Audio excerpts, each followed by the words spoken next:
Indeed account, it's about time to create one. So sa video na ito, i-walk through ko kayo, i-guide ko kayo step by step kung paano kayo mag-create ng inyong Indeed account. So sa mga hindi pa po nakakilala sa akin at kung bago ka lang sa channel na ito, ako po si Lisa, isang virtualera, and I share my skills and knowledge on how to become a virtual assistant starting from scratch para lahat tayo ay maging virtualero and virtualera. So if you like those topics, please like, share, and subscribe to my channel, and don't forget to hit the notification bell para naman every time na mag-upload ako ng new video, mano-notify kayo. So without further ado, let's get started.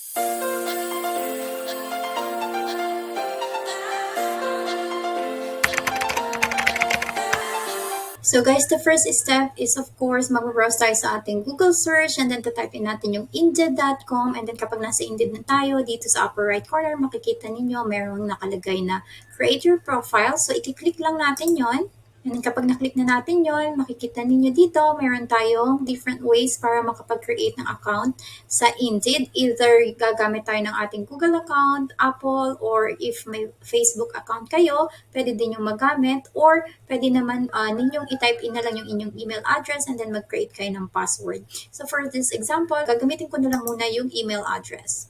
So type in ko lang yung email, and then yung password, and then uncheck ko lang yung keep me signed in on this device, and then i-check natin yung I am human, and then create natin yung account. And then close lang natin to, and then sabi dito, create an Indeed resume. So sabi dito, there are two ways to create an editable online resume. When you upload a resume to start, your life will also be saved and available when you apply. So ang gawin natin dito, huwag na tayong mag-create ng build new resume, i-upload ko lang yung existing resume ko. So, click ko lang yung upload resume. And then, hanap ako ng, i-upload ko yung resume ko. Hanapin ko lang dito sa aking computer yung aking ready-made na resume. And then, upload ko yon. So, kapag na-upload na siya, sasabi dito, we pre-filled your edit. Ayan, makikita ninyo na pre-filled na nila yung editable online resume ninyo. So, click natin yung review your resume. And then, makikita ninyo, nandito na information. So, hindi na ako magta-type. Ang idadagdag ko na lang ay yung mga missing information. So, for this example, hindi ko na muna ilalagay yung aking street address. Ang ilalagay ko lang is yung aking city, which is Cavite City. And then yung aking contact information, and then pwede ninyong i-check yung call and send me text messages at this phone number, or pwede rin namang hindi. For this example, i-click ko na lang muna yung next. And then, ayan, yung resume na-detect niya yung aking education. So, pwede naman ninyong i-modify yon. So, click natin yung aking education. Edit natin yan. Ayan, lagay natin halimbawa, ang aking degree is a bachelor's degree. And then field of study, lagay natin accounting. And then Australian College, lagay natin Sydney. And then lagay natin, for example lang, lagay natin let's say June. So this is for just for example lang. Hindi ito yung totoong year na graduate ako. Saan. So, click natin yung, let's say, 2018. So, and then up to, sabihin natin na 2020. Sabihin natin ganyan. So, guys, halimbawa lang yan. And then, inedit lang natin education. And then, click natin yung save. And then, pwede pa tayo mag-add ng another education. Sabihin natin na bachelor's then again. And then, lagay natin business administration. Lagay natin na major in project management. And then, school natin, sabihin natin na, and then lagay natin. Guys, as example lang to mapakita ko sa inyo kung paano kayo mag-create ng account dito sa Indeed. And then, lagay natin from, let's say, June, let's say 1999, ganun na ako katanda, to, let's say, March to 2000, let's say 2001. Ayan, and then click natin yung save. So, sabihin na natin, okay na yan. So, click na natin yung next. So, ayan, meron tayong work experience. Kasi kumbaga kinopy-paste na ni Indeed yung nasa resume ko. So, pwede naman natin itong i-edit. And then, ayan, makikita ninyo yung freelancing virtual assistant ko. And then, meron din ako dito yung sa dati kong work. So, hindi ko na yun i-edit. Or kung gusto naman yung edit, paigsiin lang ninyo yung inyong job description para hindi siya ganun kahaba. Sabihin natin na ganyan. Sabihin natin dito na ganyan lang, kaliksi. O so, depends sa inyong preferences, isummarize nyo na lang. Kasi guys, meron din naman kasi mga employer na gusto nila is maikli lang yung job description pero gusto nila kasi sometimes is detailed siya. So, ika-copy-paste ko na lang pare-pareho yung aking job description para kunyari, maiksi lang yung aking job description. Ayan. Kumbaga, hindi mo na ita-type in isa-isa yan. Kung meron kayong CV na ready to upload, sabihin na natin na okay na yan. Click natin yung save. Lahat natin. I-save natin yan. Ayan, nakikita ninyo. So, makikita ninyo lahat ng aking work experience. Andito lahat. So, okay na tayo. Click natin yung next. And then, mag-add tayo ng skills. So, pwede mong add yung, say, customer service, computer skills, English, time management, or pwede naman kayong maglagay ng, halimbawa, marketing. Type nyo lang dito sa search bar. And then, add. And then, type mo lang, halimbawa, project management. Ayan, click mo lang yan. And then, add. Pwede rin ditong lead generation. So, click mo lang yan. And then, add. Click mo lang yung bookkeeping. Kung meron kayong bookkeeping skills. So, any skills na meron kayo, lagay nyo lang. Ano pa ba ang pwede natin lagay dito? Office management. Let's say office management. Sabihin natin digital marketing. Content writing.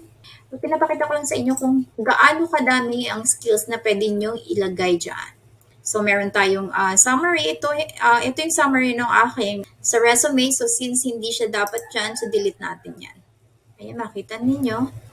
Delete ko to kasi yan yung mga na dun sa resume ko. So, kumbaga, pag pagka nag-upload kayo dito ng inyong resume, modify ninyo kasi ika-crop naman yan ni Indeed, pero kayo na yung bahalang mag-modify. At saka i-review ninyo kung may duplicate or may mga error. So, kayo na ang bahala doon. So, since okay na yan, click natin yung next. And then, as you can see, ayan na. Baguhin natin yan. And then, click natin yung save. So, as you can see, andyan na si Lisa Virtualera. Then, yung aking email address and phone numbers. And then, mag-add tayo ng headline. So, lagay natin yung aking headline. Lagay tayo ng summary. Sabihin natin na season, virtual assistant. And then, relocation, sagutan natin yung mga information dito. So, relocation, sa ba, mas better, pwede naman tayo mag-relocate kung available kayong, kung pwede kayong mag-relocate. If not naman, lagay niyo yung on-linear kung saan yung pwedeng malapit. Pero kung virtual assistant naman kayo, lagay niyo lang anywhere. And then, yung phone number niyo. And then, click save. And then, as you can see, ito na yung ating resume. Ito na yung ating works experience. Tingnan natin kung anong meron dito sa personal details. Lalagay natin yung ating citizenship. So, silagay natin na Filipino. And then, check pa natin kung ano yung mga pwede pa nating i-add dito. So, ayan yung certification. So, pwede tayo maglagay ng kahit na anong certification. Sabihin natin na certificate. Ganyan. Tapos, kung ano yung check mo kung hindi naman nag-expire yung license. And then, so pwede mong i-skip yan. And then, lagay ka lang ng kahit na anong description dito. So, lagay mo lang dito na 2 years short course about accounting cost. About cost accounting. So, ganun lang. Or dagdagan nyo pa kung may lagay kayo. Pero for the sake of this example, so nilagay ko lang ng short. And then, kapag okay na kayo, click nyo lang yung save. And then, languages. Lagay natin English. And then, type natin ang English. So, click natin yung English. So, isa lang yata yung pwede dito. And then, proficiency natin, lagay natin ng fluent, huwag ng expert kasi hindi naman tayo expert sa English. Lagay lang natin ng fluent, and then click natin yung save. And then, okay na tayo sa certification, English language, and then link. So, guys, kung meron kayong, again, kung nandito yung inyong, halimbawa, yung www.lisa virtualera.com. So, example lang yan guys, walang ganyan. For this example lang yan, kung baga kung may website kayo or kung meron kayong online resume, click nyo, add nyo lang yung URL dyan or yung link and then click save. And then, since kung may mga military services kayo, lagay nyo. Pero kung wala naman, skip nyo lang yan. So, yung mga awards natin, lagay natin na ano bang mga awards natin. Sabihin natin Best Employee of the Month. So, lagay natin halimbawa na awardan ka ng Best Employee ng August noong sabihin natin 2020. Ganyan. So, i-explain mo lang. So, I was chosen as Best Employee of the Month and blah blah blah. Kayo nang bahala mag-add pa ng kung ano-ano. And then click niyo yung save. And then groups, kung may mga may mga membership kayo or mga groups affiliation kayo, so i-add nyo lang dyan. Pero since wala ko niyan, so cancel ko lang yan. And then kung may mga patents kayo, and then kung may mga publications kayo, so applicable itong publications. Kung halimbawa, content writer kayo, tapos isa kayo sa mga nag-contribute ng mga content na pwede naman ninyong ilagay yun dito. So ayan, so almost done na tayo sa ating resume or sa ating profile dito sa Indeed. So i-click natin yung save and continue. So sabi niya, your resume is set to public. You can change your settings anytime. And then sabi niya, action needed, confirm your email. So, i-click natin yung email natin mamaya. Saan na ba yun? Hanapin ko lang yung aking email. So guys, ayan, yung email nakalagay dito. Sabi niya, confirm your email address on Indeed. So, click lang natin yung confirm your Indeed account. And then click natin yung continue. Santayin lang natin ma-verify. So, hindi na daw valid. So, hanap ulit tayo ng ibang email account. So, click natin yung email linked again kasi hindi siya na-verify kanina. So, antayin natin yung ating email. So, ayan. Ito na naman guys yung second email niya. So, click natin yung verify your email. And then, ayan. Ayan na siya. So, ito na yung ating bagong or yung verified account natin dito sa Indeed. And then, pwede nyo ring pagandahin yung inyong resume. So, click nyo lang yung dito sa profile and then balik kayo dito sa profile. And then check pa natin kung ano yung mga pwede pa nating ayusin. So ayan, bumalik na tayo sa ating profile. So check lang natin kung ano pa yung mga pwede pa nating ayusin. So click natin dito sa About Me. So ito yung ating contact information. And then sabi dito, ready to work. So pwede nyong i-click yan. Kung pwede kayo mag-start immediately, i-open nyo lang yan or i-on nyo. And then kung ano yung mga job preference mo, click mo lang dyan. So full-time or contractual. So kung gusto mo mag-full-time or intern, or kung gusto mong part-time, temporary, commission-based, permanent. So, up to you. I-check nyo lang or i-uncheck kung ano yung ano. And then, kung ano yung inyong preferences. And then, yung desired salary ninyo, lagay ninyo, halimbawa, kung peso siya, sabihin ninyo 60,000. Kung ganyan yung inyong rate per month. So, and then, click nyo yung I am willing to relocate anywhere or only near me. And then, click nyo yung save. And then, so makikita nyo, okay na yung resume ninyo. And then, okay na yung about me.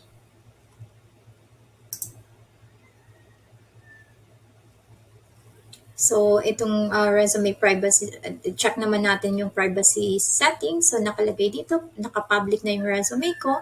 And then, kung public naman, employers cannot find your resume in a search on Indeed. So, this does not affect previous application or prevent employers you responded to from contacting you. So, for this, since ito namang aking resume na ito or yung account dito sa Indeed ay isa lang dummy account. So, ipa-private ko na lang muna. And then, later on, I need to delete this account kasi duplicate ito ng isang aking account. Kung okay na kayo, pwede na kayo mag-start mag-create or mag-search ng job. Halimbawa, lagay nyo lang virtual assistant, home-based, click nyo yan. Guys, napakaraming mga ganyan dito sa LinkedIn. Pwede nyo rin ninyo, kumbaga dito sa Manila, makikita ninyo yung mga ganyan. Or meron din namang, pwede naman ninyong i-grow ninyo yung inyong paghahanap ng job. So, click mo lang yan sa United States and then click mo lang yung send me new job. Sabi dito, be the first to see new virtual assistant home-based job in United States. So, sabi niya, let's job find you. And then, ito yung email ko. Click natin yung send me new job. And then, makikita mo, makikita kayo dito na virtual assistant job. So, marami pong ways para kayo ay makapag-search ng job. And sometimes, kapag kayo mga employer na nagsi-search dito, kumbaga, ayusin nyo lang yung inyong profile. So, dito sa Indeed, pwede kayo mag-create ng profile. Ayusin nyo lang yung settings and then yung geography, location, and then gawin ninyong maayos yung inyong headlines and then yung inyong resume and then eventually yung clients ninyo ang tatawag sa inyo or yung mga potential clients ang mismo magre-reach out sa inyo. Also, another tip dito sa Indeed, pwede kayong pumunta dun sa kanilang career page and then marami ninyong matututunan dito. I-browse nyo lang. So, type nyo lang yung indeed.com career and then makikita ninyo yung kanilang mga uploaded information, mga blogs, and even may mga tutorials sila dito na pwede ninyong magamit para madagdagan yung mga inyong skills and mga kaalaman about sa pag-apply ng job. So, makikita ninyo dito, meron silang mga tips dito on how to get personal training internship with tips, and then meron din sila ditong mga tips on resume and cover letters. Ayan, katulad nito, how many references should I have with tips, and then so yan, mga tips kung paano kayo makakapasa sa interview, and then how to start a new job, and then meron din silang mga surveys about sa mga salaries. Kaya dito sa Indeed, marami din ninyong matututunan. So, aside from makakahanap na kayo ng inyong direct hire client, meron pa kayong maraming matututunan dito sa Indeed. So, that's it for this video. I hope may natutunan kayo. Until my next video. Bye!